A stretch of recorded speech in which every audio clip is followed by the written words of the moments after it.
Bismillahirrahmanirrahim. Assalamualaikum warahmatullahi wabarakatuh. Mahasiswa PPG dalam jabatan di Universitas Ahmad Dahlan. Selamat datang di kampus Universitas Ahmad Dahlan. Gimana kabar kalian? Semoga dalam kondisi pandemik COVID-19 semuanya dalam keadaan sehat walafiat, tidak kurang suatu apapun, sehingga bisa mengikuti pembelajaran secara daring program profesi guru dalam jabatan tahun 2020.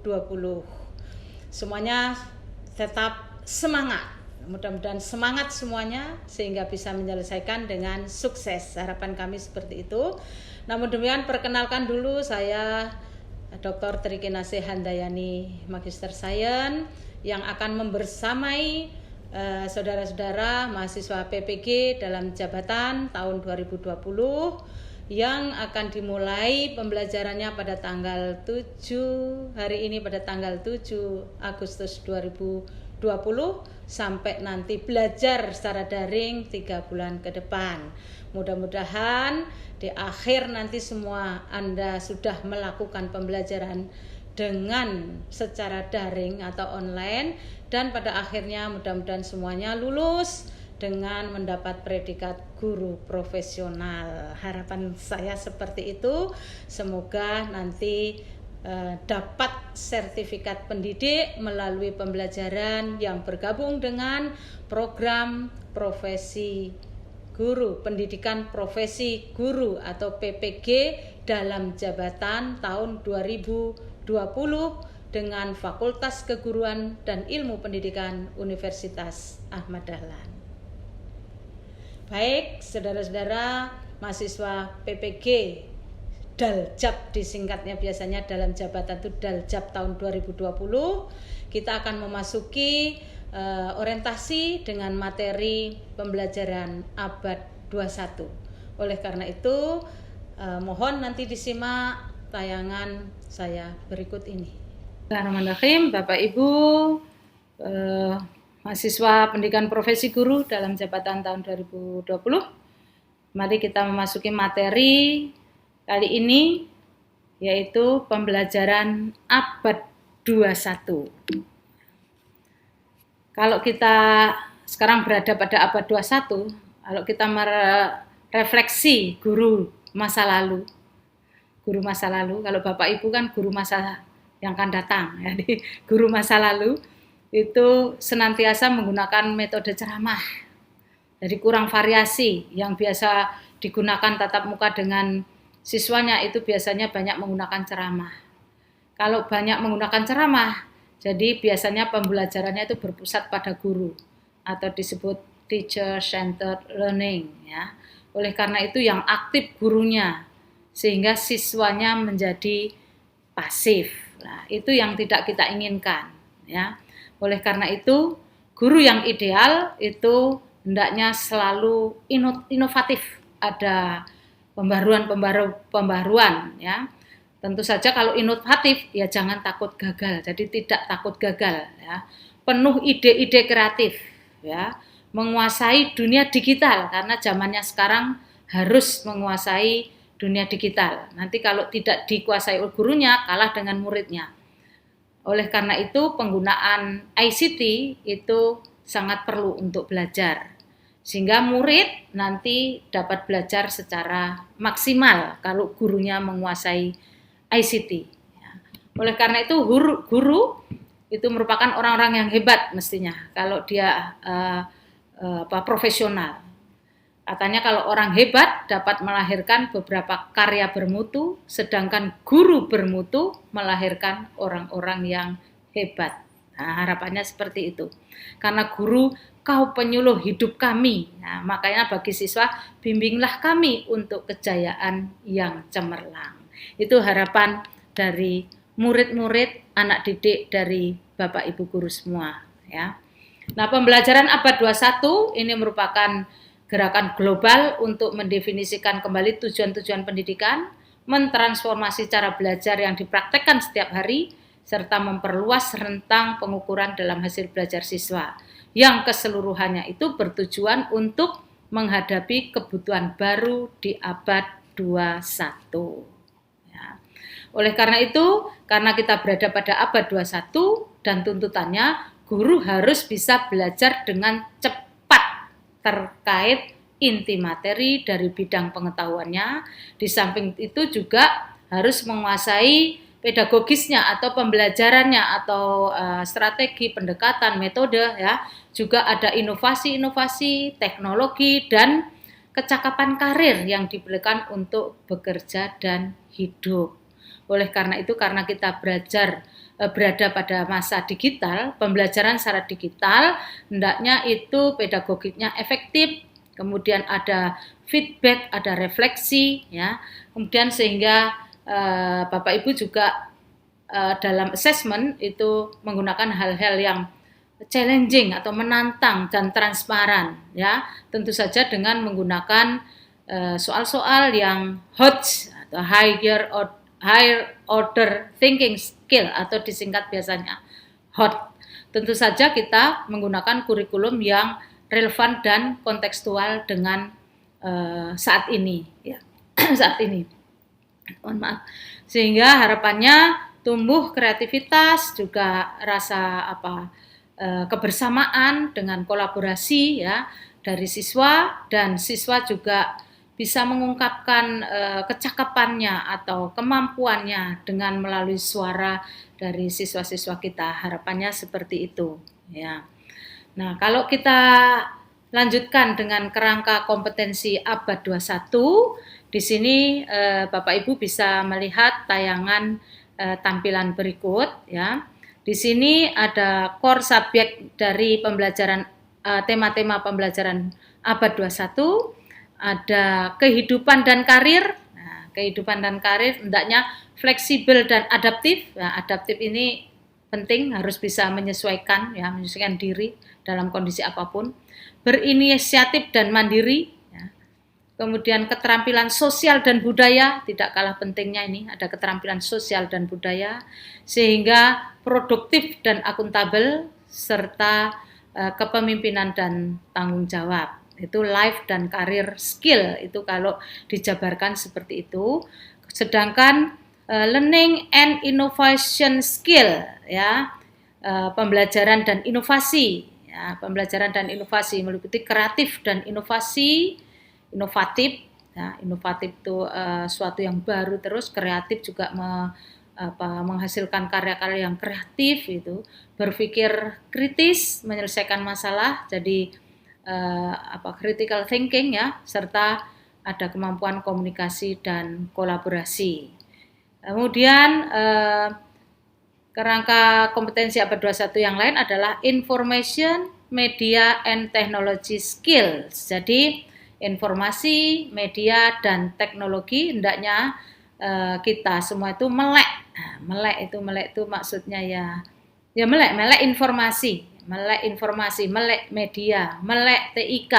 Itu zamannya zaman informasi, media, and teknologi ya. Kalau kita lihat kerangka kompetensi abad 21 ini menunjukkan bahwa proses pembelajaran itu tidak cukup hanya untuk meningkatkan pengetahuan saja ya. Tidak cukup untuk meningkatkan pengetahuan melalui core subjek saja, tetapi harus dilengkapi dengan kemampuan kreatif, kritis, berkarakter yang kuat. Nah, karakter yang kuat itu utamanya bertanggung jawab, sosial, toleran, produktif, dan adaptif. Ya, tentu saja masih ada yang lain, tetapi paling tidak ini harus ditekankan bisa terinternalisasi pada anak didik kita. Di samping itu didukung dengan kemampuan memanfaatkan informasi dan komunikasi. Tentu saja dimulai dari gurunya supaya adaptif, punya kemampuan TIK yang bagus, memanfaatkan informasi dan komunikasi dengan baik ya. Selain daripada itu, mendukung keseimbangan penilaian, mendukung kerangka kompetensi abad 21 itu, kalau kita lihat dari standar dan assessment-nya, itu hendaknya mendukung keseimbangan penilaian, jadi tes standar serta penilaian normatif dan sumatif. Juga menekankan pada pemanfaatan umpan balik berdasarkan kinerja dari peserta didik. Kemudian membolehkan pengembangan portofolio siswa. Jadi portofolio itu hasil-hasil tugas karya siswa yang dipantau perkembangannya, ya bukan hanya sekedar tumpukan tugas-tugas siswa, tidak, yaitu standar dan asesmennya hendaknya demikian. Jadi Bapak Ibu harus mulai tidak hanya pensil and paper test saja, tetapi penilaian juga sudah selayaknya menggunakan pengembangan portofolio dari siswa. Kemudian learning and environment, jadi lingkungan pembelajaran itu hendaknya pembelajaran ada dukungan sumber daya manusia dan infrastruktur yang memungkinkan guru atau pendidik untuk berkolaborasi, berbagi pengalaman, integrasi di kelas, ya. Juga memungkinkan peserta didik untuk belajar yang relevan dengan konteks dunia nyata. Jadi istilahnya itu kontekstual. Jadi tidak ada di bayang-bayang saja, tetapi ada di dunia sekitar anak, apalagi kalau anak sekolah dasar. Hendaknya dikenalkan pada hal-hal yang bersifat kontekstual, nyata ada di sekitar anak. Contoh-contoh itu akan lebih baik kalau anak itu mengenal di dunia nyata. Ya. Kemudian mendukung perluasan keterlibatan komunitas dalam pembelajaran. Nah, itu hendaknya lingkungan belajar itu dibangun sedemikian rupa sehingga kerangka kompetensi abad 21 ini perlunya mempersiapkan proses juga, selain prosesnya juga penilaiannya yang tidak hanya tes saja, ya, yang tidak hanya tes saja yang seperti biasa kita lakukan, biasa Bapak Ibu guru lakukan. Jadi untuk penilaian biasanya hanya tes saja, tetapi dilengkapi dengan penilaian bentuk lain yang tadi saya sebutkan, yaitu bisa juga penilaian dengan menggunakan portofolio dari peserta didik atau siswa, ya. Di samping itu diperlukan dukungan lingkungan pendidikan yang memadai. Itu kerangka kompetensi abad 21 mudah-mudahan bisa dipahami oleh Bapak Ibu semua. Oleh karena itu, para guru harus menyiapkan peserta didik untuk pekerjaan yang belum diciptakan. Itu bagaimana? Berarti kan perlu suatu kreativitas, ya. Produk-produk baru yang belum ditemukan. Nah, itu perlu juga inovatif, perlu kreativitas, perlu critical thinking untuk menghasilkan hal-hal yang demikian. Juga kecakapan-kecakapan baru untuk membangun ke depan, ya. Kecakapan sosial termasuk juga diantaranya, ya. Dan beberapa hal antara lain yang diperlukan kecakapan belajar dan inovasi tadi untuk menghasilkan produk yang belum pernah dihasilkan, karya yang belum dihasilkan, itu perlu kreativitas atau creativity dan kecakapan inovasi, ya. Itu harus kita tumbuh kembangkan kepada peserta didik.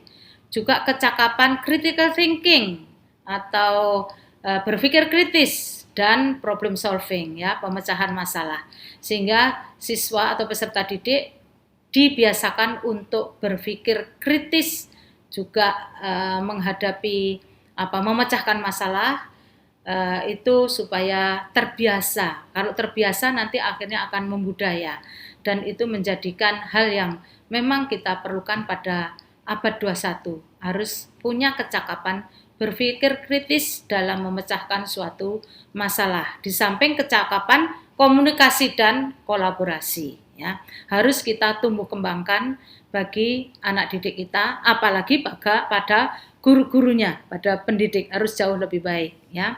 Oleh karena itu kecakapan informasi, media dan digital atau sering disebut juga melek digital, ya. Melek digital itu jadi melek informasi, melek media, melek ICT itu juga harus dipunyai oleh Bapak Ibu guru semua, ya. Apalagi Bapak Ibu sudah mengajar sekian tahun, karena PPG dalam jabatan berarti Bapak Ibu sudah terbiasa, sudah menjadi guru, ya. Menjadi guru. Oleh karena itu melek digital ini harus dipunyai oleh Bapak Ibu guru sebagai guru profesional, ya. Oleh karena itu perlu juga life skill ya, kecakapan hidup dan karir ya. Perlu fleksibilitas atau flexibility dan kemampuan beradaptasi dalam kondisi apapun. Contoh sekarang dalam zaman pandemi COVID-19 seperti ini, yang biasanya mungkin Bapak Ibu mengajarkan jarang atau tidak pernah selama ini menggunakan jarak jauh atau online, mau tidak mau, terpaksa atau tidak terpaksa harus dilakukan pembelajaran secara daring. Nah, itu Bapak Ibu harus bisa menyesuaikan kondisi seperti ini. Itulah kemampuan beradaptasi. Nah, bagaimana kita mengajarkan online kepada siswa kita, kepada peserta didik kita, supaya peserta didik juga paham apa atau menguasai kemampuan yang seharusnya dia kuasai melalui pembelajaran secara daring seperti saat ini. Nah, itu kalau kita tidak bisa beradaptasi tentu saja gagal ya. Juga punya inisiatif dan self direction, pengarahan diri sendiri ya, inisiatif, ide-ide kreatif ya.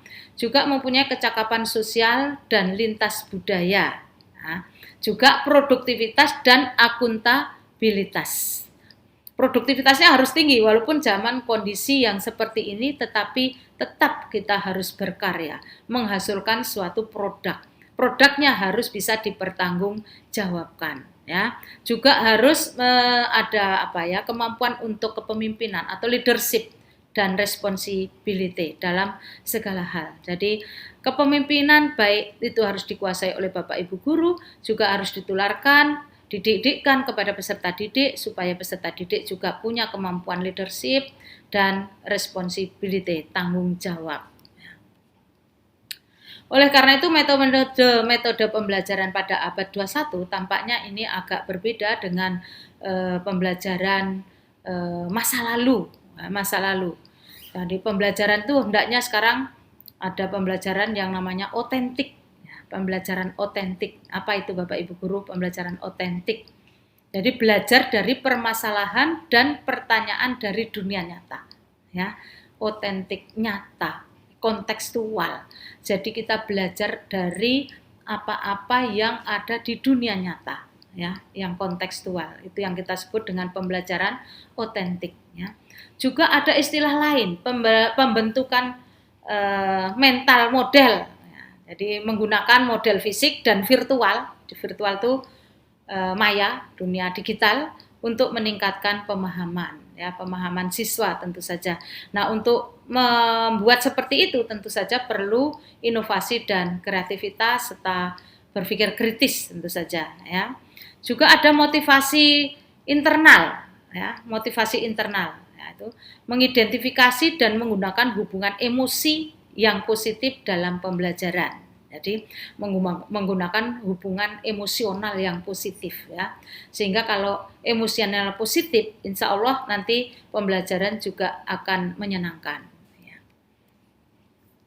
Selain itu pembelajaran multimodel, tidak seperti pembelajaran masa lalu ya. Itu tidak multimodel, tetapi hanya menggunakan metode ceramah pada umumnya. Nah, sekarang hal itu sudah jarang dipakai, walaupun toh tidak sama sekali tidak dipakai, tidak.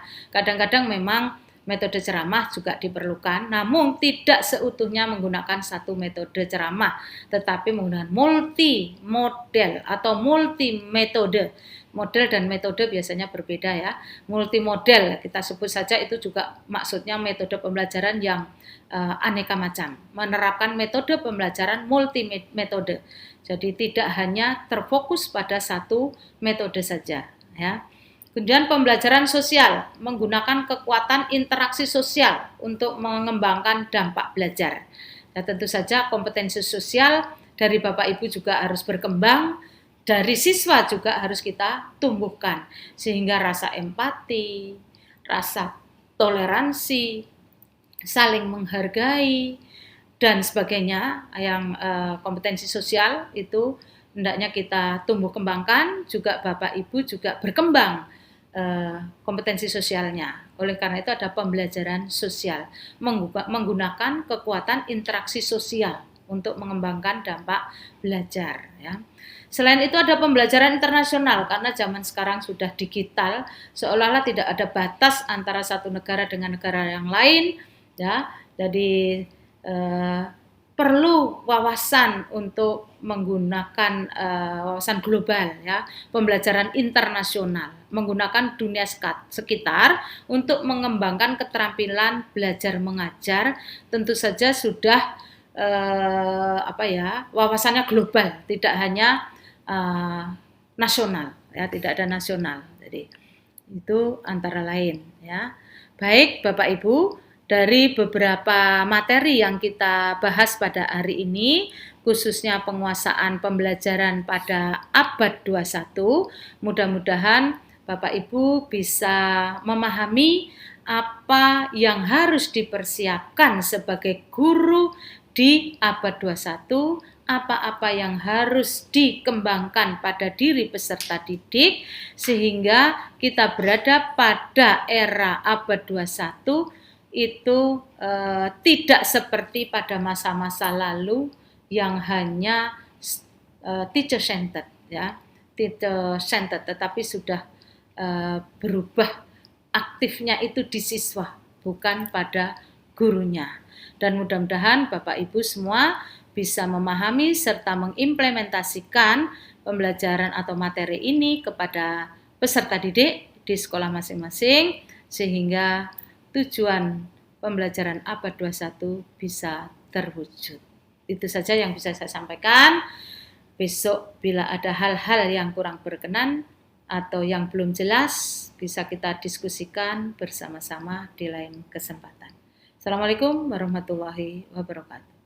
Baik, Bapak Ibu, peserta pendidikan profesi guru tahun 2020 dari Universitas Ahmad Dahlan, sesudah Bapak Ibu mengikuti materi yang sudah saya sampaikan, mudah-mudahan bisa difahami dan dapat diimplementasikan ke sekolah, dibagikan kepada siswa-siswa di unit kerja atau sekolah Bapak Ibu semuanya.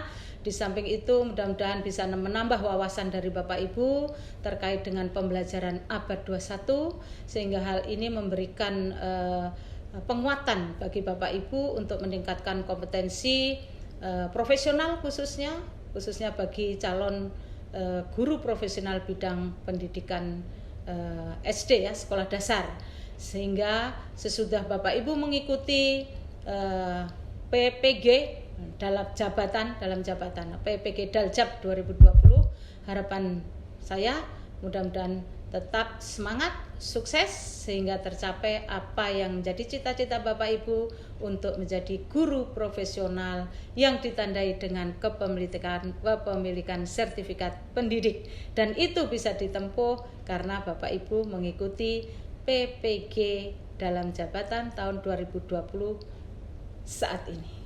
Itu yang bisa saya sampaikan.